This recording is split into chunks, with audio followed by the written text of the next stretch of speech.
여러분, 혹시 술 한 잔이 뇌세포를 죽이고 간을 망가뜨리고 심지어 암까지 유발한다는 사실 알고 계셨나요?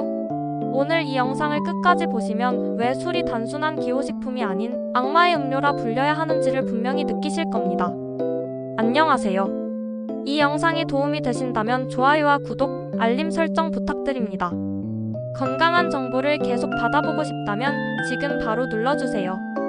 오늘 주제는 바로 술, 그 중에서도 왜 술이 우리의 몸과 뇌, 삶 전체를 망가뜨리는 음료인지에 대한 이야기입니다. 한 잔쯤이야 괜찮다는 생각, 오늘 이 영상을 보시면 다시 생각하게 되실 겁니다. 술의 주성분은 에탄올입니다. 에탄올은 우리 몸에 들어가면 간에서 아세트알데히드라는 독성 물질로 분해되는데 이 아세트알데히드는 1급 발암물질로 분류되어 있습니다. 우리 몸은 이 독소를 해독하기 위해 엄청난 에너지를 소모하고 반복적인 음주는 간세포를 손상시키며 간경변, 지방간, 간암으로 이어집니다. 또한 간은 지방 대사와 혈당 조절에 핵심 역할을 하기 때문에 간 기능 저하는 단순히 피로 문제를 넘어서 전신 건강에 심각한 영향을 미칩니다. 뇌 역시 술의 영향에서 자유롭지 않습니다. 술을 마시면 뇌의 전두엽 기능이 억제되는데 이 전두엽은 판단력과 자제력을 관장합니다. 그래서 술을 마시면 이성을 잃고 충동적인 행동을 하게 되는 것이죠. 반복된 음주는 뇌세포를 손상시키고 장기적으로는 알코올성 치매, 우울증, 불안장애로 이어질 수 있습니다. 실제로 알코올 남용은 뇌의 해마와 전두엽에서 회백질 손실을 유발하며 기억력 저하와 집중력 장애를 동반합니다. 이는 일상생활에서의 생산성 저하와도 연결됩니다. 심장에도 치명적입니다. 술은 혈압을 상승시키고 심장 박동을 불규칙하게 만듭니다. 심방세동, 심근병증, 고혈압, 심부전 등의 위험이 높아집니다. 특히 술을 자주 마시는 사람들은 심장 돌연사의 위험이 크게 증가한다는 연구도 있습니다. 미국 심장학회는 주당 14잔 이상의 알코올 섭취가 심혈관 질환 사망률을 최대 200까지 높인다고 경고했습니다. 또한 술은 각종 암과 직접적으로 연관돼 있습니다. 세계보건기구는 술을 구강암, 인두암, 후두암, 식도암, 간암, 유방암, 대장암의 주요 원인 중 하나로 규정했습니다. 하루 한 잔의 술도 유방암 위험을 10% 이상 높이고 대장암 위험도 유의미하게 증가시킵니다. 특히 아세트알데히드는 DNA 복구를 방해하며 발암성 돌연변이를 유도합니다. 술은 체중 증가에도 직결됩니다. 에탄올 1지당 7칼로리로 탄수화물보다 높고 지방보다 조금 낮은 수준입니다. 문제는 술을 마시면 식욕이 증가하고 고열량 안주를 함께 섭취하게 된다는 점입니다. 이로 인해 복부 비만, 내장 지방, 당뇨 위험이 크게 증가합니다. 특히 맥주와 같은 고탄수화물 음료는 혈당 스파이크를 유발하고 인슐린 저항성을 악화시킵니다. 술은 수면에도 악영향을 미칩니다. 처음엔 졸음을 유도하지만 렘수면을 방해하여 깊은 수면을 어렵게 만듭니다. 그 결과 피로가 누적되고 낮 동안 집중력 저하, 감정 기복, 불안 증상이 나타날 수 있습니다. 또한 장기 음주는 면역세포수를 감소시키고 감염병에 대한 저항력을 낮춥니다. 피부에도 좋지 않습니다. 알코올은 체내 수분을 빠르게 탈수시키고 혈관을 확장시켜 홍조, 여드름, 조기주름의 원인이 됩니다. 장기적으로는 피부의 콜라겐 합성 저하로 인해 탄력이 떨어지고 노화가 촉진됩니다. 이러한 변화는 특히 30대 이후 급격히 나타나며 외모 자존감 저하로 이어질 수 있습니다. 호르몬에도 영향을 미칩니다. 여성의 경우 에스트로겐 대사의 혼선을 일으켜 생리불순이나 난임 가능성을 높입니다.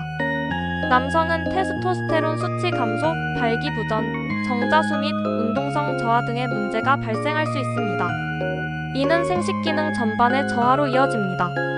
정신건강 측면에서도 심각합니다.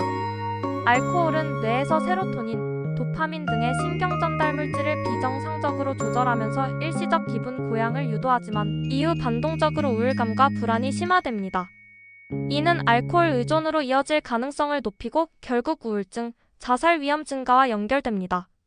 청소년과 청년층에서의 알코올 노출은 자아 형성과 인지, 발달에 악영향을 미치며 뇌 발달을 영구적으로 손상시킬 수 있습니다. 사회적 비용도 막대합니다. 음주운전, 가정폭력, 범죄, 산업재해 등 술로 인한 사회적 피해는 한국에서만 연간 10조 원이 넘는다고 추정됩니다. 미국에서는 2010년 한 해에만 알코올 관련 사회경제적 손실이 2,500억 달러에 달했습니다.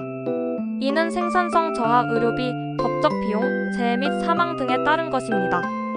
알코올 중독은 단순한 의지 문제를 넘는 의학적 질환입니다.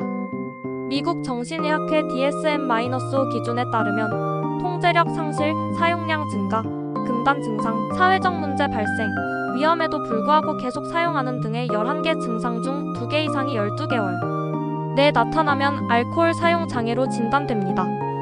중독은 뇌의 보상회로가 재배선되는 신경학적 질환이며 전문적인 치료가 필요합니다.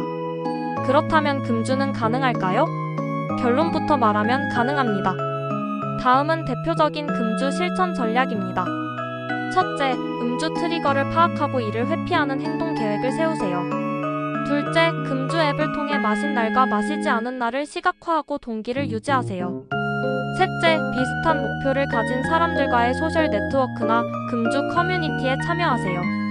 넷째, 니코틴 패치처럼 금주 보조제를 활용하거나 필요하다면 전문 병원에서 상담을 받으세요. 금주를 결심한 다음 날부터 몸은 회복을 시작합니다. 24시간 내 혈압과 심박수가 안정되고 48시간 후 미각과 후각이 개선되며 일주일이 지나면 수면질이 눈에 띄게 좋아집니다. 1개월이면 간 기능 수치가 개선되고 3개월이면 면역력 회복, 체중 감소, 피부 개선이 가시화됩니다. 1년을 금주하면 간경변 위험이 급감하고 심혈관 질환 발생률도 절반 이하로 떨어집니다.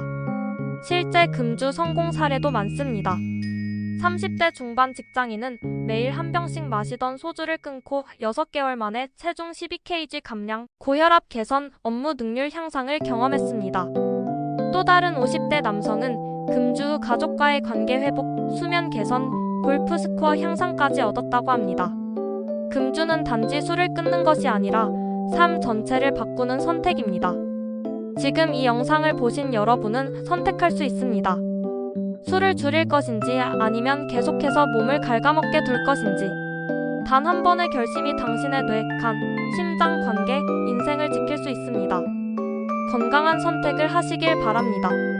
이 영상이 조금이라도 도움이 되셨다면 좋아요와 구독, 알림 설정 부탁드립니다. 감사합니다.